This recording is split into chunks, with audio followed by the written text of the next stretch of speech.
Ladies and gentlemen, welcome back to Pitchside. Oh, it's a glorious morning. The sun shining, birds tweeting. God. Cows mooing. Yeah. Chickens clucking. And human and Arsenal fans. Life is great, baby. Life is grand. No, but yeah, it is actually well good. Yeah. Warrior League title, that's right. No, don't downplay Hang on. Don't be annoying Can about this. Can we backtrack a little bit? Because you said if we win the game, then there is a chance that we could win the league. Yeah, but I was joking. Gary Neville called Arsenal to win the title, and I think he's right. Did he actually? At the start of the season, He has the whole season. Yeah. Oh, I wasn't aware. He said all season. Yeah, that's the one of the few things me and Gary agree on. He thinks because of...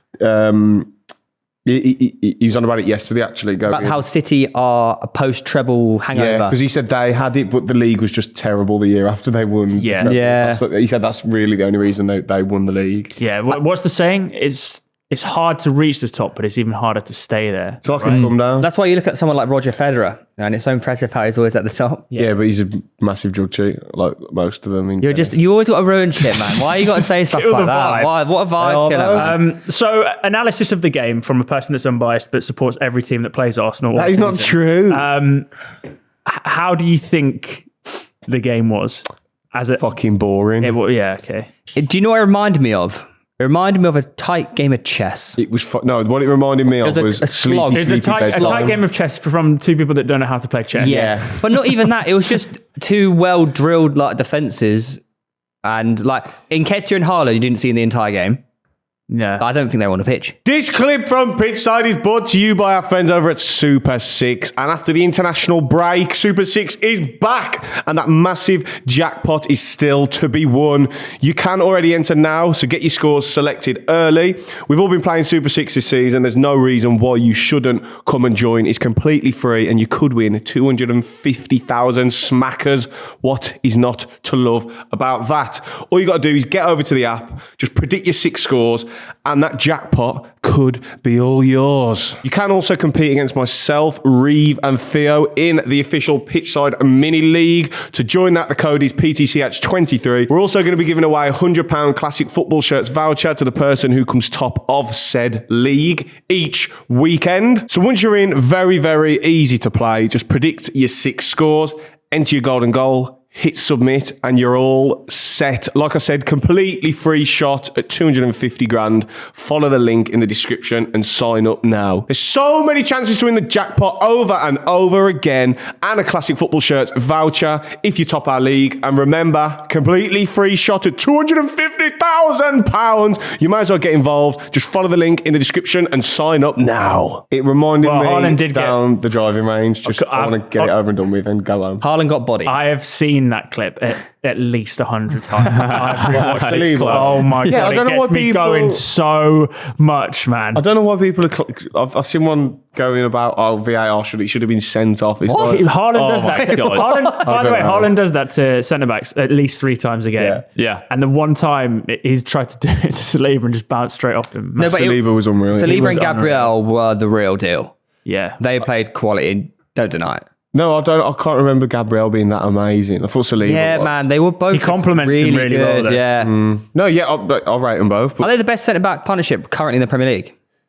Yes, as now I think so. As an out partnership. maybe Romero and Van der Ven. They're the only maybe two Diaz that and compete. Stones. Yeah, but they're not really together. playing together. I mean, Stones is out though, and he's been out. Well, that's what we're saying. that's what we're saying currently. But Currently, the best. I hate this argument. No. Currently, No, okay, right. That's like saying, no. All right, fine. Currently, Rio Ferdinand and John Terry are the best centre-backs. Draw a line underneath players available. Are they the 2 best? Well, now Stones is back available, no? You're being Diaz difficult. and Stones No, you're are by being far difficult. the best partnership You're in the being Premier League. difficult, but right now, you understand what we're So we're saying here. forgetting- You the know whole what of we're last you know season. what we're trying to say, and you're trying to be They're second. clever and annoying. They're second. Right. So Spurs are 3rd then. Yeah, you can't Romero. put them after Arsenal have had the whole of last season together. Saliba, Gabriel, Yeah, nearly well- won a league title. Possibly would have, according to you guys, if Saliba stays fit, and then they've carried it. You can't put Romero and Van der Ven straight away. Do you see that perspective a little better now? How good he? No, because Saliba didn't stop you beating Southampton at home, or stop you. No, but the Saka didn't miss the penalty at West Ham because of cascade of Saliba. losses occurred, or like missed points occurred after Man City beat us. And that was because Rob Holding played instead of Saliba. Okay, but I think you can't put it down to Saliba when you were so far ahead and so in control. I know it's ifs, buts, and maybes. And if But that is I the genuinely reason- think we would have won if he was. And Saliba thinks that as well. Yeah, he does actually. If that is the reason, then you're not half as good as you think you are. Then if you rely that heavily on one centre half to get over the line against average teams. No, I'm saying the drop off from Well, it's like City. our first team to our second string centre backs. City lost Huge. Rodri or KDB, and look at how they're playing now. Yeah, that's a good point. lost 2 games. 3 games. 3 games. 3 in the last 4. Yeah. Are we really including that fucking League Cup when they played their second It's a team? game of He football. cares. Obviously. No, but they played this. I wouldn't hold that against Newcastle when they had Lascelles and fucking Dummett playing. That They had Foden on the pitch. That was actually a Oh. game that he was banned for, though, right? Who? So, Rodri. That was his first. Is that one of the... Yeah, because it was a domestic cup. So But it shows how vital Rodri is. Yeah, every And you've game got to he's remember been as well, out, Arsenal they've started lost. the game with no Saka and no Martinelli. Obviously, Martinelli came on and scored, but both teams were lacking. City were lacking Kevin De Bruyne, who arguably he's a different player to Alvarez, and he could have unlocked And he always loves playing us. because what you saw in that game was there was no it was just no threaded passes. No one could unlock each other's defense right, and KDB could have been the one that ended up doing that. I want to say as well, shout out to Mikel, tactician, masterclass. Pep brought on Doku. Arteta came out and said, "Yeah." I then brought on Tomiyasu to counter that. Who's Tomiyasu? Tomiyasu, man. And Lasso. Pep then swapped Doku away from Tomiyasu, and instead of Arteta swapping Tomiyasu, he pushed him further forward, Yeah. and that led to the goal. Yeah, he was Checkmate. He was pretty much directly in the box Mate, at that point. that's what I'm saying. It was like a boring game of chess. He also told Martinelli to kick it off Ake to go. Oh, don't even start. Dude, you're such a hater. You're actually a hater. Also, by the way, goal involvement for Kai Havertz Again, after his 2-2. penalty. He came. Wait. Let's He did not well. laugh about Yeah, he this did because well. when He he did came well. on, he was more influential than Nketiah was for the first 75. I mean, I'd hope so. What do you mean? It was hard not to be more influential than Eddie. Yeah, but he's our starting striker at this point. I know. Yeah, Well, so you why- know what? I am surprised Why that you're not Jesus winning the didn't league? You start. see, this is what I don't get about you, man. You bring everyone down. You can't ever raise one person up. Yeah, I just said Havertz was good. Havertz I'm played well. surprised that Trossard doesn't start on the left, Jesus in the middle, and then... Yeah, I said that before the game. But then Martinelli probably wasn't... who plays on the right at that point? Reece now? I don't know. Or Trossard on the right. I'd rather Nelson start then than Nketiah up front. Yeah, I really would. Whoa! I don't rate Nketiah This is at exactly all. what I said when Jesus. I do. We had the argument of whether or not Jesus should start. If he was that good at number 9, he would be played. No, there I and think you'd play Arteta other just people is alongside giving him. faith to Nketiah, who hasn't done badly, and he's filled his role fine. He just struggled against a very well-drilled City defence. Yeah, well, it wasn't great. Well, yeah, but he's not done horrendously. He was pretty bad yesterday. Nketiah in Every time the ball come up, he you remember, he's bounced off filling the him. boots of Jesus, right? He's been pushed to the left because Saka's out. He's not doing shite because otherwise Arteta wouldn't still be playing him. He's not doing great, but he's not doing shit. Do you know what I mean? This is the exact reason why we need a number 9. Yeah. If we are going to push on to win Yeah. the Premier League. I mean, you have to say though, Arsenal winning is a big deal. It actually is a big deal. I will stop It trolling is. you now. No, it is a big deal huge. because those, 12 defeats in a row against City.